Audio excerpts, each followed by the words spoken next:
So, hi, One Look Noise podcast. I'm Shane, I'm Glory. and we're here with Ash Costello from New Year's Day. I asked for some questions today about the upcoming album Half Black Heart. So, congrats on that, by the way. How do you feel about the response to the announcement so far? Um, I think people were really ready for new music from us. Our last album was before COVID, and that feels like a whole nother lifetime. So it almost feels like it doesn't count. So and we're all excited for this new chapter. It's been a long time coming, patiently waiting for very Yeah. long, and I'm just stoked it's here. The record's awesome. Oh, it Thank you. rocks. Yeah. Thank you guys are like the third people that have heard it outside of our camp. So I'm always really excited to hear what people think about it. So Oh, thank you. shit. Hell yeah! And Hell caught yeah. you guys on the Ice Nine Kills and In This Moment tour, and the new songs sound great live as well. So stoked all Thank you. around for this. Thank you very much. We're very stoked too. Hell yeah! Hell yeah. So, is there any meaning behind the album title or cover art? Yes. I obviously love red and black, and I've always felt like I've had a half red and half black heart. I've had this hair for almost 15 years now, which I don't even Yeah. know how I still have hair on the side because I bleached it for so long. But there wasn't ever really a plan when I did it. It wasn't, someday I'm going to be in this big band and where it's going to be like kind of our thing. It was just I wanted to do it because I really like the two colors, and I've just it's kind of adopted a life of its own, and now I feel like is the right time to kind of adopt it more into the band. Gotcha. Makes Sure. sense. Yeah. So, can you tell us a little bit about your writing process for the album? Yeah. So you know how like some people during COVID, like some bands wrote their COVID masterpiece Mhm. and wrote like these incredible albums. Well, we didn't do that. We took 2 years off and did nothing. We did nothing, which was much needed because New Year's Day was very fortunate to start kind of exploding on the scene a couple years before COVID, and we really started to gain some traction as a band to be respected among our peers. After years and years and years of kind of clawing our way in, and unfortunately, Unbreakable, our last album came out right before COVID, and it lost its momentum. But I was so burnt out. I was so burnt out. We were touring nonstop for almost 3 years, longer than that touring, but like nonstop for 3 years. Yeah. And we had tours in Australia and Europe and UK and US planned, and it all got canceled. And I remember thinking like, oh, thank God, Yeah. because I was just so tired. And so I don't think I could have written any more music had we not taken this break and lived some life. So we took some time off. And when I felt like I was ready, the label was really supportive. And when I felt like I was ready, I casually got back into the studio and casually started writing and didn't give myself any rules or like limitations. I just wrote whatever felt like wanted to come out and took it from there.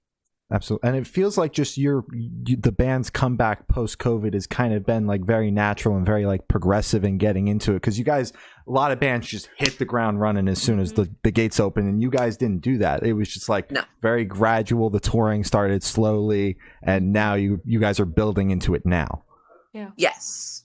Yeah. There were bands that were touring for like a solid year before we even got back out there. And we just like, I always felt so rushed before. It was always like you get 1 month to make a record, then you've got to get back out on these tours. And then, you get 2 days to make a music video. And it just felt so rushed before. So I took advantage of the fact that it didn't need to be rushed this time, and I could take my time and make sure I was really happy with it.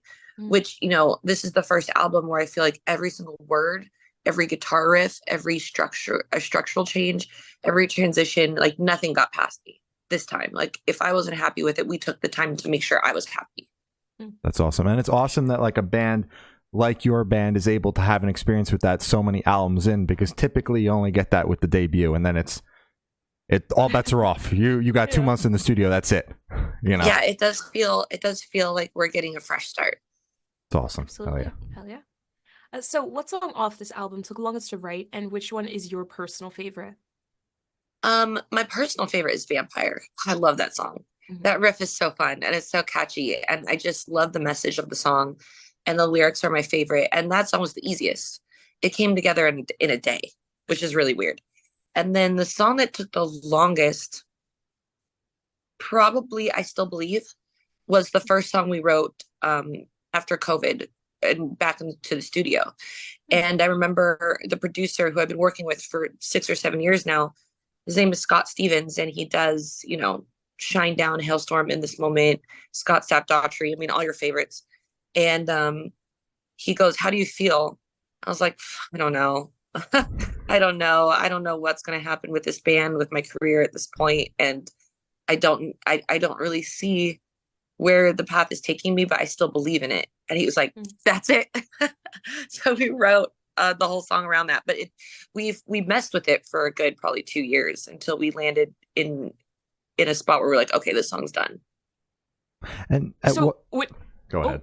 I was just going to say, so you say you messed with it for 2 years. So was that like a consistent, we're going to pull this out every week and kind of check on it? Or was it kind of like we're going to place it down kind of whenever we remember about it, and then we're going to pick it back up? So like, that's kind of how we write usually. We'll set it down, and when the mood strikes us and we remember it, we'll get back into it until the end of the process when there actually is a deadline. They're like, okay, you need to wrap it up. Yeah. Okay. Gotcha. So how did the track list for the album come about? Did you guys write the opener be the opener, closer be the closer, to shelf around and see what fits? What was that process like? We never really write with track listing in mind. We kind of write and pick the songs we love and then put them together like a puzzle to make them make sense. The only song we really went out of our way to write for the album was the song Half Black Heart, because I knew I wanted a song to go with the title of the album. So Half Black Heart was written around the concept of the album. But other than that, we kind of just wrote freely. And then put it all together. Got it. Yeah. Hell yeah. So would you be able to tell us where your headspace is at while you're creating this record? Well, I went through, like most artists, I'm sure would say the same thing, a lot of personal struggles in the past year. Was a really hard year, maybe the hardest year of my life, honestly. And thankfully, I'm very lucky where I have music and songwriting as an outlet. And I got a lot of my personal trials out on paper, and it was very therapeutic for me. And I kind of forced myself to be more honest than I'd ever been. Instead of kind of dancing around the meaning of songs, I just went right for it. Songs like Secrets and Enemy and Bulletproof are very, very, very honest songs about, a lot of fans want to know like what goes on in my relationships. And I don't know why my dating is such a hot topic for some people, but I always say, listen to the music. Like, all the answers are in the lyrics. It's all right there, plain as day. Mm-hmm. Mm-hmm. And you mentioned like the band took a break and you just kind of casually got back in the studio. What was the turning point for you where it was like, it's time to start working on New Year's Day? Gosh, no one's asked me that so far, and I can't really pinpoint a moment. It was just so casual. It was so, let's just get into the studio when we feel like it. And so there wasn't really like a turning point. It was kind of more of all right, we've got 4 or 5 songs that we really like, and this is coming together. Maybe now is the time to start thinking about an album release date.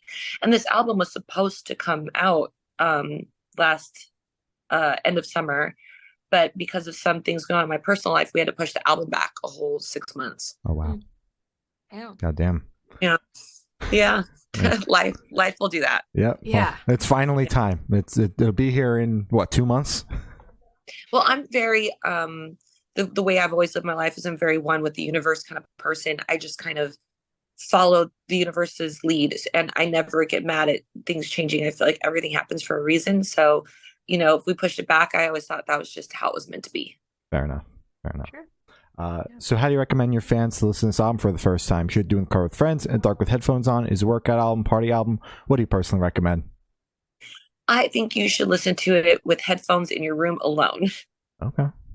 And just kind of vibe. And if you've been through some hard points in your recent, life, then I think you might relate to it. It might kind of give you a sense of belonging, in the sense of not having to go through what you went through alone. And that's what music always did for me. Whenever I heard a song, I was like, man, I love that I can relate to this because I went through this, and someone else is taking the words from my head and putting it on paper and giving me a perspective of strength when it comes to it. So I really hope that's what people get from it. For sure. And how did you listen to this record for the first time, like in full?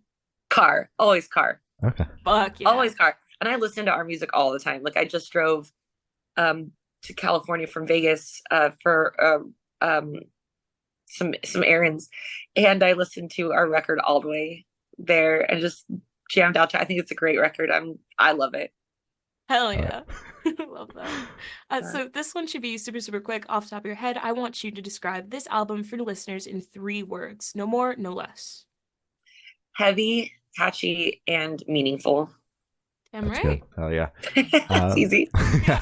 And in that same train of thought, is there a certain feeling or emotion you want listeners to have while going through the album? I think anger. I think anger, I'm going to be honest and say a little bit of resentment. If you still have feelings of hurt and pain from going through something, which we all do, I don't think anyone's completely free of their past pain. I think it's a way it'll bring up resentment, but in a healthy way, maybe to work through it. And I get angry when I listen to some of the songs. I'm like, yeah, that's right. Yeah. And I get a little pissed off. So hopefully it's therapeutic in that way for people. Hell yeah. Love it. All right. Yeah.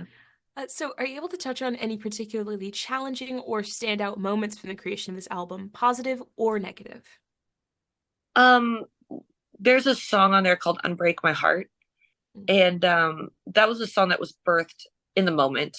I had the song title and I told the producer at the time, Mitch Marlowe, who I was working with, and I said, I have the song title and a song subject and I want to work backwards because I felt like I'd been through so much. Wouldn't it be nice if I could just reverse all the heartbreak and put it all back together and go back to before? And that song was pretty tough to write. It was a lot of banging our heads against the wall because it mattered so much to me what I was saying. And sometimes when the song isn't coming from the person's heart, the songs always come from my heart, and our producers and our other band members care, but no one cares as much as you care. Yeah. I am very picky, and like most artists, probably the worst self-critic. So I just spent a lot of time making sure I love the words and rewriting it. And they got to the point where they're like, you need to stop. And I said, I can't. I have to make sure this song, above all else, every word is exactly what I'm trying to say. For sure. So how do you not drive yourself insane doing that? Yeah. Oh, we do. We do. Yeah. A lot of wine is drank at the end of the day, and a lot of cigarettes are smoked out of stress, and a lot of talks are had, and sometimes it can be high tension. We had to have a couple talks in the studio where it's like, all right, let's bring down the edginess a little bit, and let's remember what we're doing and remember why we're doing it. And it's a lot of therapy. A lot of therapy goes into songwriting, especially when you're close with the people. I'm very close with our producers and our band members. Jeremy Valentine, our lead guitarist, wrote the record with me in Nashville in our studio. And you have to really support each other and be very comfortable to get the best work out of each other as you can. And thankfully, we're all at that point. We've all been working together almost a decade, all of us. So I feel like this was the first time where we nailed it. For sure. It's awesome. And you mentioned you're picky because you're so close to these songs. Like, at what point do you know it's time to stop? Is it just like when it feels right for you, that's when you cut the cord? Never. If you could keep working on this record and you didn't have to put it out, you'd keep doing it. If I would still be songwriting for the record right now if I could. Fair enough. I love songwriting too. It's so fun. So if I could still be doing it, I would. Fair enough. Sure. So for this question, we want you to picture you're on tour, you're at a gas station for a rest stop. What is your snack of choice? Ooh, that varies. But I try to be healthy. So I normally go for the truck stops that have like the packaged fruit or the pickles in the packages. Yeah, I always do like pickles or water, fruit. I know it's horrible. Coffee, always coffee, always truck stop coffee. Never chips. I try to stay away from candy unless it's a bad day. Then probably Junior Mints or Reese's Pieces or M&Ms. Yeah. Indulge a little bit. Yeah. And with the pickles, do you get like the extra sour ones or like the spicy ones? All kinds. Oh, okay. All kinds. Just like depending on the day? I don't pick any pickle out of my grocery bag. All of them. All of them. Hell yeah. And on the topic of food, if the band was a dish, what dish would the band be and why? I think we'd be like some sort of spicy meat lovers pizza. Mm, Yeah, like a meat lovers pizza, lots of spiciness, a little chunky, probably heavy. mhm. Yeah, All right, Yeah. that's definitely good. spicy Italian. Hell yeah. Oh yeah. Yeah. And for the last couple of questions, we're going to shift completely away from music and go straight to death row. Boom. So if you're on death row, what would your last meal be with a drink? My last meal? That's a horrible question. That's so tough. Um, oh, because I'm a foodie. Mhm. Okay, if we're talking trash food, probably Taco Bell. Ooh, okay. If we're being real, if we're talking fancy, probably get Gordon Ramsay is my favorite. I love Gordon Ramsay. Me too. Probably Yeah. get him to do like his signature beef Wellington and sticky toffee pudding meal would be my last meal. Yeah. I'm very like I'm in Vegas right now and there's like 40 different Gordon Ramsay restaurants and I want to try them all. Try all the Yeah. signature dish. I'm like obsessed with Gordon Ramsay. So yeah, probably something like Gordon Ramsay. Hell yeah. All right. And Yeah. then on the opposite side of the spectrum, what's your Taco Bell order? Okay. Okay. Mexican pizza, double decker taco. Even though those don't exist anymore, I have them still make it. It turns into like the $7 taco because the sour cream is $1 and the extra beans is $1 and the whole thing's a so by the time I'm done, they hate me. Yeah. And I end up with a $7 taco. But I love the double decker tacos; they're the best. And then a side of nachos, probably with extra nacho cheese. Damn right. That's all. Do you get like what is it, Baja Blast or anything? No, they don't have. I'm a Diet Dr. Pepper person, and they don't have that. So I normally will go to McDonald's and get a Diet Dr. Pepper, and then kind of round out the whole meal Fair enough. For because I'm sure. psycho. Oh yeah. Yeah. So if you could live in one fictional world for a week, where would you live? My God. Oh man, that's I gotta think of all my favorite fictional worlds now. Okay, not Middle Earth, No. not Gotham City. No. No, all the fictional places I like are kind of dark. I don't Yeah. want to live in And any of them. dangerous. Yeah, Yeah. not Bowser's Castle. Mhm. Shoot, not not Star Wars. You know, not Tatooine or something. Mhm. That's a really hard question. A fictional world. Can I live in like Toontown Yeah. Hell yeah. with Mickey Mouse? Okay, Yeah. I'll live in Toontown. All right. It's a solid Good answer. pick. Okay, solid answer. And I've done of asking the last question. Every single person that we've spoken to has said that it is the most important question. What's your favorite color? Black. Damn right. I All right. figured it was kind of obvious based on the hair, but we ask everybody. It was a 50-50 Yeah. shot. you Black know? with red as a close friend rep. All right. There you go. We'll take Yeah. it. So as I said, that's all the questions we have today. Is there anything that you would like to plug? I just hope that everyone goes out and pre-saves the record. Our pre-save link is in our Instagram bio.